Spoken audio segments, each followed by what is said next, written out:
देखो यार, नीट का कंपटीशन बहुत फियर्स होता है। और एक बात जो मैं दावे के साथ कर सकता हूं वो ये है कि जो बच्चे नीट एग्जाम में 680 नंबर लाते हैं वर्सेस जो बच्चे नीट एग्जाम में 720 नंबर लाते हैं, उनके ना आईक्यू में कोई फर्क था, उनके ना मेहनत में कोई फर्क था उनके मेंटरशिप में, फर्क था उनके पेपर अटेम्प्टिंग स्ट्रैटेजी में, और फर्क था उन्होंने कैसे एग्जाम टाइम पे अपना टेम्परमेंट रखा उसमें। तो आइए आज की वीडियो में हम समझते हैं नीट 2025 का पेपर आपको कैसे अटेम्प्ट करना चाहिए, जिससे आप कम से कम जो अभी आपका करंट मॉक स्कोर है, मॉक टेस्ट का स्कोर है, उससे 40-50 नंबर इमीडिएटली बढ़ा पाए। मैंने अपनी जिंदगी में ऑलमोस्ट बहुत सारे कॉम्पिटिटिव एग्जाम दिए और उनमें से ज्यादातर एग्जाम बहुत कम पढ़ के क्रैक किया, क्योंकि मैं पहला काम यही करता हूं, देखता हूं कि पेपर कैसा आएगा। दूसरा, मैं देखता हूं कि मेरा टाइम मैनेजमेंट कैसे हो सकता है कि मैं उस पेपर को एफिशिएंटली सॉल्व करूं। तो मेरा हमेशा से अप्रोच कॉम्पिटिटिव अप्रोच रहता है। मुझे जानकारी का बहुत शौक नहीं है, बट मुझे एग्जामिनर्स पर्सपेक्टिव समझना बहुत अच्छा लगता है। तो चलिए आज उसी तरीके से आपको भी पेपर अटेम्प्ट करना सिखाता हूं, और इस वीडियो को एंड तक जरूर देखना, नहीं तो फिर पछताओगे।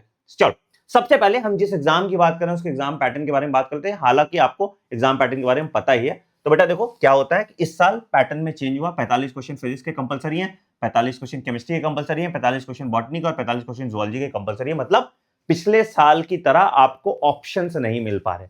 दूसरा, एग्जाम का जो टाइम है वो 3 घंटे का कर दिया गया है, जो 3 घंटे 20 मिनट था। तो लोग इस पे भी आर्ग्यूमेंट करते हैं कि अरे 200 क्वेश्चन भी तो हमें पढ़ने होते थे। आपको याद रखना है कि आपको 200 क्वेश्चन पढ़ने होते थे, सॉल्व नहीं करने होते थे। आप सॉल्व अभी भी 180 क्वेश्चन ही कर रहे थे। तो यहां डेफिनेटली आपके 15 मिनट तो कम हो रहे हैं। तो आपका टाइम मैनेजमेंट कुछ उस हिसाब से होना चाहिए, and it will definitely impact the cut off also. Cut off पिछले साल की तरह तो बिल्कुल नहीं जाएगा, कट ऑफ कम से कम 20-25% कम जाएगा पिछले साल के मुताबिक। खैर, कट ऑफ की बात कभी और करेंगे, अभी हम मुद्दे की बात पे आते हैं। तो सबसे पहले आपको कुछ चीजों का ध्यान रखना है पेपर अटेम्प्ट करते टाइम, उस पर बात करते हैं। सबसे पहली चीज है ना, क्या कि सीक्वेंस, किस सीक्वेंस में आपको पेपर अटेम्प्ट करना है। बहुत बच्चे ऐसे हैं जो खास करके टॉपर्स होते हैं, उनका फिजिक्स अच्छा होता है, बायो ही उनकी सबसे वीक होती है। या आयरॉनिक लगेगा सुनने में, but this is the harsh reality. जितने टॉपर्स हैं मेरे यहाँ, ठीक है,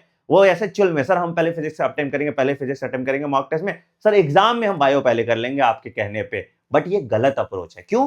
आपको हमेशा, चाहे आपका फिजिक्स स्ट्रांग हो, चाहे केमिस्ट्री स्ट्रांग हो, चाहे बायो स्ट्रांग हो, हमेशा और हमेशा आपको बायोलॉजी सॉल्व करना चाहिए। मैं इसका लॉजिक भी समझाता हूं, ठीक है।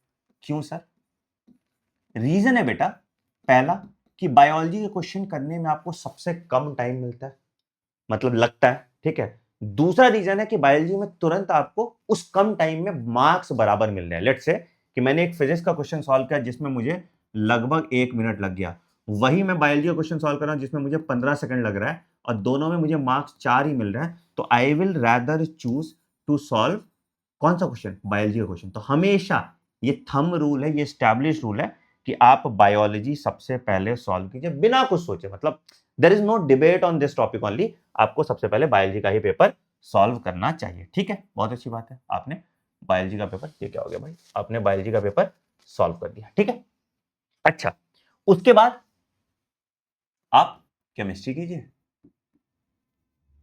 और उसके बाद आप फिजिक्स कीजिए। अब यहां पे क्या होता है कि आपके टाइम मैनेजमेंट में बहुत दिक्कत आता है कि लास्ट में फिजिक्स का पेपर छूट जाता है आपसे। तो बेटा देखो क्या होता है, हमेशा जो पेपर को करो आप 3 फेज में करो, ठीक है। फेज 1 ये होता है कि जो भी आपको फटाफट समझ में आते जा रहा है ना। जैसे मान लो मैंने क्वेश्चन देखा, टक टक टक टक टिक मारते गए, है ना, तो मैंने क्वेश्चन पढ़ा, ठीक है, बहुत जल्दबाजी में, लेकिन क्वेश्चन मत पढ़िए, ठीक है। क्वेश्चन पढ़ा, ठीक है, क्वेश्चन को अंडरलाइन किया। कैसे अंडरलाइन किया? अब कहीं कहीं क्या लिखा रहता है, which of the following is not correct लिख देता है, ठीक है, और कहीं लिख देता है which of the following is not incorrect. तो not, correct, incorrect, odd one, with respect to, ये सारे वर्ड्स ध्यान से आप देखो, स्किप, है ना, ये सारे वर्ड, पॉसिबल, नॉट पॉसिबल, है ना, ये सारे वर्ड्स आप ध्यान से देखो और कीवर्ड को अंडरलाइन करो। सबसे पहले क्वेश्चन को पढ़ने का सबसे अच्छा तरीका, ठीक है। अच्छा, अब क्या होगा सर, आपको पता है कि आपको या तो ये क्वेश्चन आता है या तो ये क्वेश्चन नहीं आता, और या हो सकता है कि मुझे इसमें कंफ्यूजन है। यही 3 फेज आ सकता है ना।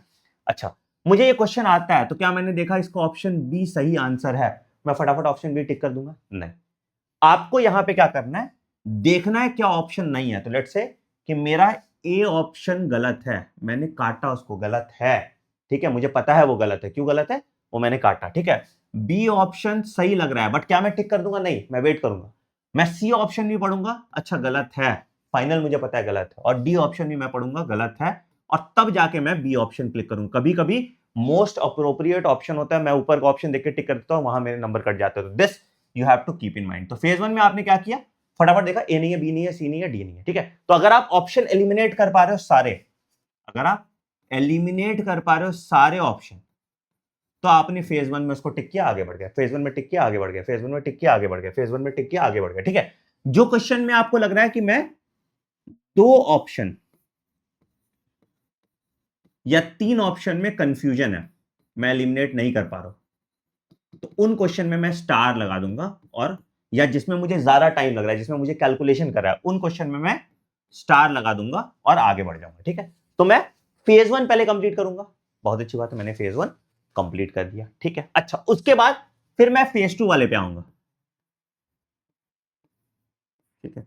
फेज 2 में यही 2 ऑप्शन मैंने एलिमिनेट कर दिया है, मैं 2 ऑप्शन नहीं कर पा रहा हूं। तो अगर आपने 50% ऑप्शन एलिमिनेट कर दिया है, तो आप इस केस में तुक्का मार दो, नहीं तुमको समझ में आ रहा कोई बात नहीं, तुक्का मार दो। अगर आप 100% श्योर हैं कि ये 2 ऑप्शन तो नहीं है और सिर्फ 2 ऑप्शन की बात है, तो then your probability of getting a correct answer is 50% and wrong का प्रोबेबिलिटी 25% है। तो बेसिक प्रोबेबिलिटी का मैथ्स कहता है कि आपके नंबर जब भी बढ़ेंगे इन केसेस में पॉजिटिवली ही बढ़ेंगे। तो 100% गारंटीड वे में यहां पे आप तुक्का मार दो।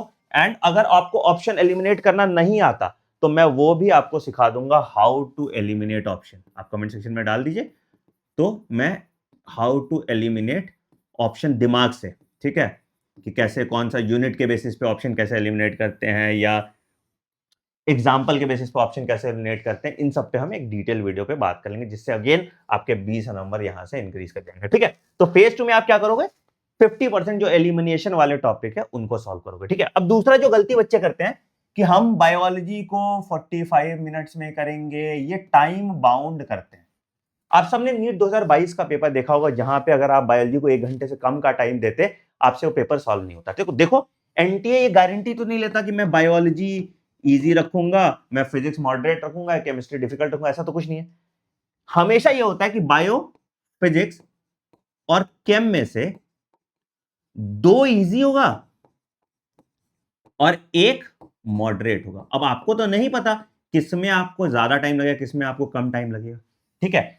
ये कैसे पता चलेगा सर कि मैं सही टाइम दे रहा हूं या नहीं दे रहा हूं? ये आपको सिर्फ और सिर्फ मॉक टेस्ट से पता लगेगा कि आप सही टाइम दे रहे हैं कि नहीं। आप ऐसे मॉक टेस्ट सॉल्व करें जहां पे किसी में फिजिक्स का पेपर मॉडरेट लेवल का है, किसी में केमिस्ट्री का है, किसी में बायो का, ताकि आप प्रिपेयर्ड रहें उसके लिए। तो ये टाइम फ्रेम वाले माइंडसेट से मत जाना, सीक्वेंस में सॉल्व करो, ठीक है। जब आप प्रैक्टिस कर रहे होंगे और 3 घंटे में आपका पेपर ओवरऑल कंप्लीट हो रहा होगा, तो मोर और लेस आप सही ट्रैक पे जा रहे हैं, है ना, ठीक है। तो ये चीज आपको ध्यान रखना है।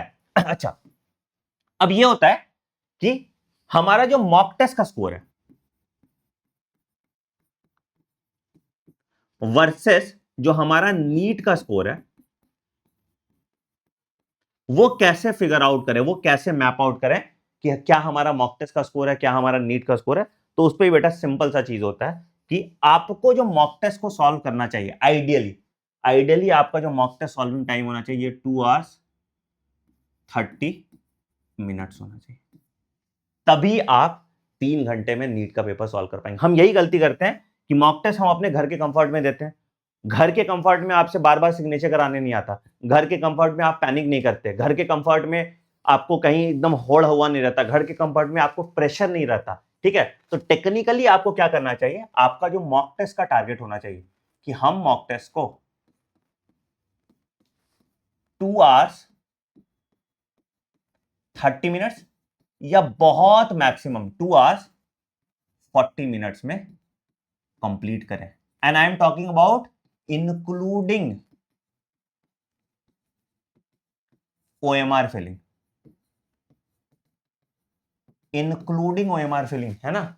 OMR फिलिंग के साथ आपको 2 घंटे 40 मिनट में खत्म करना चाहिए। अच्छा, OMR फिलिंग में कितना टाइम लगता है बेटा? देखो, आपको जो NTA पेन देती है, ठीक है, वो एकदम मोटा बॉल पेन होता है, बहुत ज्यादा टाइम नहीं लगता OMR फिलिंग में, ठीक है। तो OMR फिलिंग में बस इतना ध्यान रखा करो, पहला कि अपने हाथ से ऐसे ना, जैसे क्वेश्चन नंबर 1 सीक्वेंस ध्यान रखना, हड़बड़ी में हम सीक्वेंस खराब करते हैं, ठीक है। तो पहले क्या करो कि पहले एक डॉट लगाओ, चेक कर लो सीक्वेंस सही है, फिर उसको कलर करो, फिर एक डॉट लगाओ, फिर चेक कर लो सीक्वेंस सही है, फिर इसको कलर करो। हड़बड़ी मत दिखाना OMR फिलिंग में। OMR फिलिंग में आपको मैक्सिमम जो है 15 मिनट लगेगा, ठीक है, इसके बियॉन्ड टाइम नहीं लगता। तो चाहे आपने नीट एग्जाम में आपने 2 घंटे 40 मिनट में जितना क्वेश्चन कर लिया उतना sufficient, leave the paper then, ठीक है। और 15 मिनट आप OMR फिलिंग के लिए रखिए, नहीं तो लास्ट में आप हैफेजर्ड कर देते हैं, आप एकदम परेशान हो जाते हैं और यहां पे गलती कर देते हैं। तो ये थंब रूल बना के रखो, चाहे मेरा पेपर कितना भी कंप्लीट हो, मैं 2 घंटे 40 मिनट में छोड़ दूंगा। सेम यहां पे कीजिए कि मॉक टेस्ट जब आप दे रहे हैं तो ये 2 घंटे 20 मिनट में छोड़ दिया कीजिए, तब जाके आप एग्जाम रेडी हो पाएंगे और नीट एग्जाम में अच्छा स्कोर कर पाएंगे। एक और गलती जो बच्चे करते हैं बेटा, उनका क्या होता है कि जो पेपर का अप्रोच होता है या क्वेश्चन का जो अप्रोच होता है बहुत गलत होता है। कि मतलब मान लो कोई क्वेश्चन है जो हो सकता है 1 मिनट में सॉल्व हो जाए, मैं उसको 4.5 मिनट में सॉल्व करता हूं और मैं एक क्वेश्चन पे फंस जाता हूं। आपको फंसना नहीं है ना। ये अप्रोच बहुत इंपॉर्टेंट है कि कौन सा क्वेश्चन आपको लीव करना है, कौन सा क्वेश्चन में कैसे आप शॉर्टकट लगाना सीखेंगे जिससे आपका टाइम बचे, और कौन सा क्वेश्चन आपके देखे हुए होने चाहिए। देखो यार, नीट एग्जाम इतना कॉम्पिटिटिव एग्जाम है कि अगर आपके 30% क्वेश्चन देखे हुए नहीं आते, कि जिसको आप देख कर ये तो आया था, ठीक है, देखे हुए नहीं आते, तो आपका सिलेक्शन नहीं होगा। जी बिल्कुल सही बोल रहा हूं, अगर आपके 30% क्वेश्चन देखे हुए नहीं आते तो आपका सिलेक्शन नहीं होगा। नीट में नए क्वेश्चन नहीं बनते, क्योंकि 1 मिनट में तुम दिमाग लगाओ, क्वेश्चन सॉल्व करो। आइडियली आपको पता होना चाहिए ये ऐसा क्वेश्चन मैंने देखा था, इसका ये अप्रोच लगे और फटाक से मैं 30 सेकंड में क्वेश्चन सॉल्व कर दूं। और इसके लिए मैंने एक सॉल्यूशन बनाया है आपके लिए जो इन 2 प्रॉब्लम को एड्रेस करेगा। हमने एक बैच लॉन्च किया बेटा, जिसका नाम है नीट 2025 अभ्यास बैच। आप मेरे वेबसाइट anandmoney.in पे जाइए, यहां पे आपको एक बैच दिखेगा जिसका नाम है नीट 2025 अभ्यास बैच। ये वाला बैच दिख रहा है, नीट 2025 अभ्यास बैच। जब आप इस बैच पे आएंगे तो यहां हमने क्या किया, 10,000 चुनिंदा क्वेश्चन हर टॉपिक से, हर कॉन्सेप्ट से, जो भी पॉसिबल है फिजिक्स, केमिस्ट्री और बायोलॉजी के, वो क्लास में आपके साथ लाइव प्रैक्टिस कराइए। मॉक टेस्ट नहीं है, ये क्या है कि क्लास प्रैक्टिस टेस्ट है, जहां पे टीचर बिठा के अपने तरीके से क्वेश्चन को कैसे अप्रोच करना है, ऑप्शन को कैसे एलिमिनेट करना है, वो सब आपके साथ क्लास में प्रैक्टिस कराएगा। जिससे पहला तो आपके जो देखे हुए क्वेश्चंस हैं उनकी प्रोबेबिलिटी बढ़ जाएगी, दूसरा आपका चैप्टर वाइज रिवीजन हो जाएगा, तीसरा आपकी स्पीड और एक्यूरेसी बढ़ेगी, और चौथा क्वेश्चन को अप्रोच कैसे करना है वो समझ में आएगा। तो ये पूरा शेड्यूल इसका आपको यहां पे दिख जाएगा कि किस किस दिन हम पहले टॉपिक वाइज कंप्लीट कर रहे हैं, फिर यूनिट वाइज करेंगे, फिर रैंडम क्वेश्चन आपके साथ प्रैक्टिस करेंगे, और 10,000 क्वेश्चन हम अगले 30 दिन में प्रैक्टिस करेंगे। दैट इज लगभग 400 क्वेश्चन रोज हम आपके साथ प्रैक्टिस करने वाले हैं। तो टेक्निकली तुम सोचो कि 400 क्वेश्चन यहां तुम प्रैक्टिस कर लोगे और एक मॉक टेस्ट दे दोगे 180 क्वेश्चन का रोज, तो मतलब 580 क्वेश्चन तुम रोज प्रैक्टिस कर लोगे, तो तुमको नीट में सिलेक्शन होने से कोई रोक ही नहीं सकता। तो फटाफट बाय नाउ पे जाइए। अभी इसकी प्राइस हमने 599 रखी है पहले 500 बच्चों के लिए, उसके बाद हम इसकी प्राइस 999 कर देंगे। ये बैच 1 अप्रैल से स्टार्ट हो रहा है, तब तक आपका रिवीजन भी कंप्लीट हो जाएगा और तब सिर्फ और सिर्फ प्रैक्टिस रिक्वायर्ड होगा। तो this is the best batch for your revision. तो फटाफट इसमें इनरोल कीजिए and let me know in the comment section कोई और मेरे से हेल्प आपको चाहिए तो। वीडियो पसंद है वीडियो को लाइक कीजिएगा, चैनल पे नए चैनल को सब्सक्राइब कीजिएगा, बेल आइकन दबा दीजिएगा ताकि आपको नोटिफिकेशन मिस ना करें। मिलते हैं अगले वीडियो में। Take care, bye bye, have a great day, thank you.